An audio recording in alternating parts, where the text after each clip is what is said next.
Too many of us are walking through life with our eyes shut. We need to live with our eyes wide open.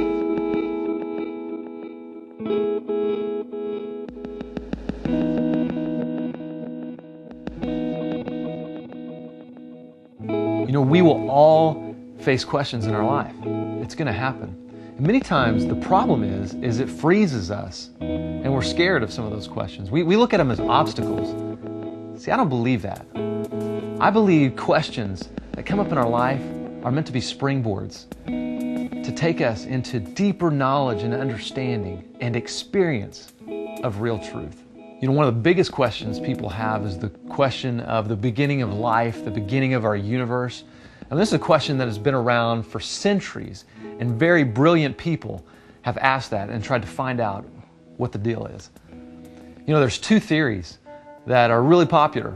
And many of them you've read in some of your textbooks or as you've learned of biology and astronomy. There's a theory of evolution that Charles Darwin came up with a long time ago. It's all about natural selection and chance with big time limits. And then there's a second theory that's very popular now in science, and it's called the theory of intelligent design. Now, this is what it sounds like, that as we look at the complexity of life and the more that we're able to see and understand, that science is beginning to prove that there is an intelligent designer behind it all. Now, what's really important is what you believe. I believe this question affects everything in your life. I really do. You look around at this beautiful house, and if you ran across this house and we were walking in the middle of nowhere in some forest far, far away, and we run across this house the way it is right now, what would you say it came from? Chance? Would you believe that somehow chance and a bunch of time put it all together? Or would you think that someone created and built this house?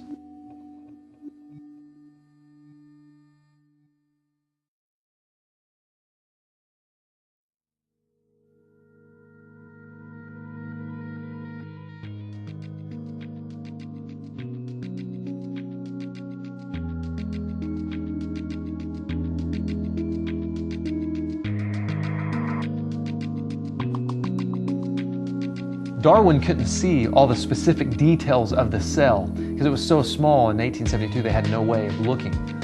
But now we can see even the smallest elements of life. There's a thing called the cilia. It's just looks like a little hair. There's like 200 of them in a cell, which is one of the smallest forms of life. Well, this hair, now that we can actually see it with these powerful microscopes, we can see that it is very, very complex micro machine. In fact, there's certain parts. It has a motor, it has some rods, it has like 200 proteins that make everything work together. And what's been proven is if you take one of those important things away from the cilia, it will no longer work. The cilia becomes the one thing that Darwin said would prove the theory of evolution wrong. It could not have possibly gradually evolved. Just like the structure of a house, the plumbing, the electricity, the main frame that holds the house together, the thing that holds the roof, all of these things together make up a house. Without them, it's no longer a house.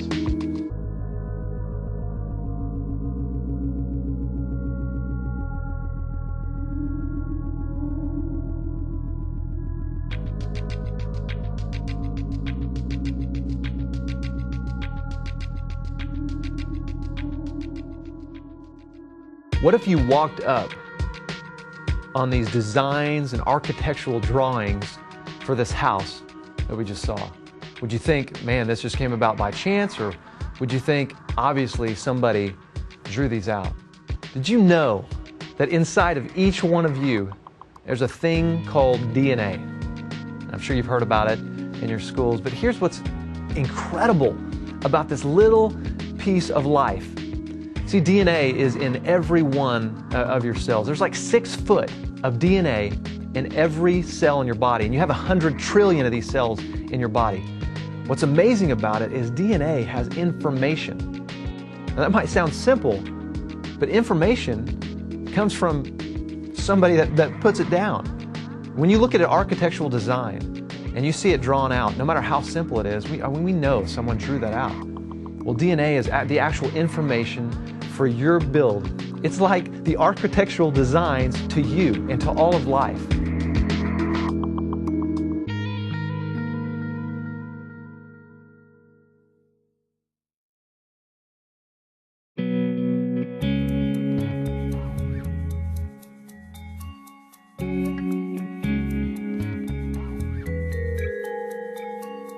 Okay, so we've seen the different elements of the house and the details, and we've seen the building plans, and we see design all in it. And it's obvious, but many times it's because we take it for granted. Now we look at this finished house, and there's some amazing things if we really look around. For instance, the ceiling fan, as simple as it might seem, is perfectly balanced and cut so it can spin and not wobble around everywhere. There's the perfect amount of power for the light and for the fan to run. Outlets throughout the house that are perfectly placed and the right side up and they're straight and have the right power to run. We've got an air conditioner that it's just the right size for this house. There's a bathroom that actually has a toilet, a sink, and a shower. And not only that, but there's water that's run to each one of those areas. It seems simple, but someone had to think this through. And just like this house, the universe and the earth that we live in and where it's placed is perfect for life.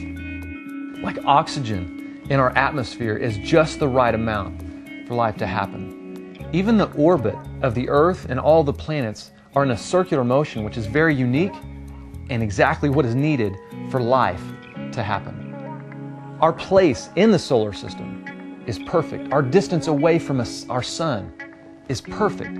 And if it was off just 5%, there would be no life. The sun that we orbit around is the perfect sun with the right composition, the right size, the right distance. Our tilt of the earth and the spin of the earth, the moon that helps us stay there is the right distance away and the right size. Our solar system is in the perfect position in our galaxy. And not only that, but it's in the right galaxy for life. All these little fine details that maybe you don't see are happening all the time that are perfect for life.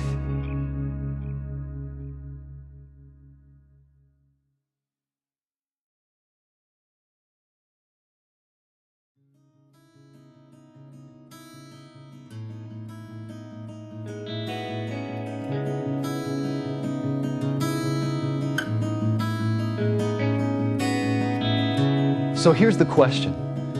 You have all the details of design, some amazing things that we can see and that we can understand as we dive in. But we didn't need all the details of the design to know that that house was designed. But here's the powerful thing. When we know the details of the design, then we can begin to understand the purpose and the reason the designer designed it. Nehemiah 9:6, "You alone are the Lord. You made the skies and the heavens and all the stars. You made the earth and the seas and everything in them. You preserve and give life to everything, and all the angels of heaven worship you." What if the earth and all these fantastic things that we see were meant to point you to the glory of the designer? Psalms 19:1, "The heavens are telling of the glory of God, and their expanse is declaring the works of His hands." What if this creation was actually meant to show you the power and the worthiness of this designer? Revelations 4:11, "Worthy are you, our Lord and our God, to receive glory and honor and power, for you created all things, and because of your will they existed and were created." Think about it. What if all this that we honestly take for granted was meant to point you to personal knowledge of a powerful Creator? Romans 1:20, "From the time the world was created, people have seen the earth and sky and all that God has made.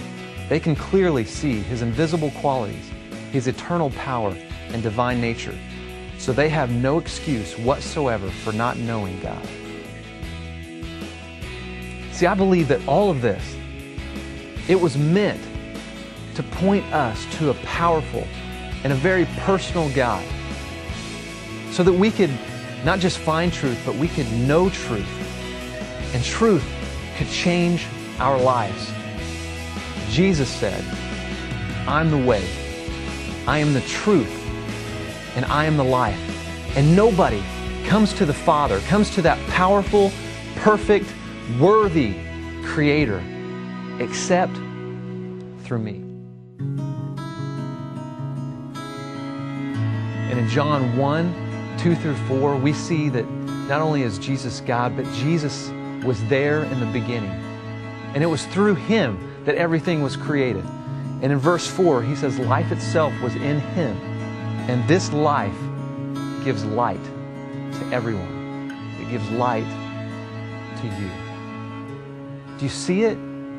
This amazing thing that we stare at all the time was meant to point you. It was all for a purpose. It was all for a plan, for the glory of God. But listen, don't take my word for it. Open your eyes.